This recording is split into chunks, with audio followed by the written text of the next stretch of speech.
اس کہانی کا عنوان ہے دھوکہ بار بار نہیں چلتا۔ کسی مکان میں بہت سے چوہے رہتے تھے۔ اتفاق سے ایک بلی بھی وہاں آ کر رہنے لگی۔ بلی نے آتے ہی چوہوں کا صفایا شروع کر دیا۔ تھوڑے ہی دنوں میں وہ بہت سے چوہوں کو کھا گئی۔ چوہے اب ڈر کے مارے ہر وقت بلوں میں چھپے رہتے اور کبھی نکلتے بھی تو بڑی ہوشیاری سے ادھر ادھر دیکھ بھال کر۔ اس لیے بلی کو انہیں پکڑنے کا بہت کم موقع ملتا۔ ایک دفعہ بلی کو کئی دن تک بھوکا رہنا پڑا۔ آخر اس نے ایک ترکیب سوچی۔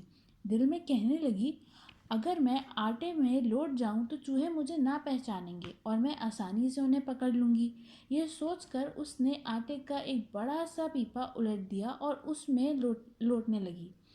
جب اس نے دیکھا کہ سارے جسم پر اچھی طرح آٹا لگ گیا ہے تو چھپ کر ایک کونے میں بیٹھ گئی۔ چوہے بلی کو آٹے کا ڈھیر سمجھ کے ادھر ادھر دوڑنے پھرنے لگے۔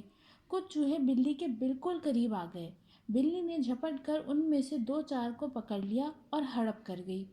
وہ اپنی اس کامیابی پر بہت خوش تھی۔ اس نے سوچا، یہ ترکیب سب سے اچھی ہے۔ اب میں ہر روز اسی ترکیب سے چوہے پکڑا کروں گی۔ دوسرے دن بھی بلی آٹے میں لوٹ پوٹ کر ایک کونے میں پڑ گئی اور چوہوں کے آنے کا انتظار کرنے لگی۔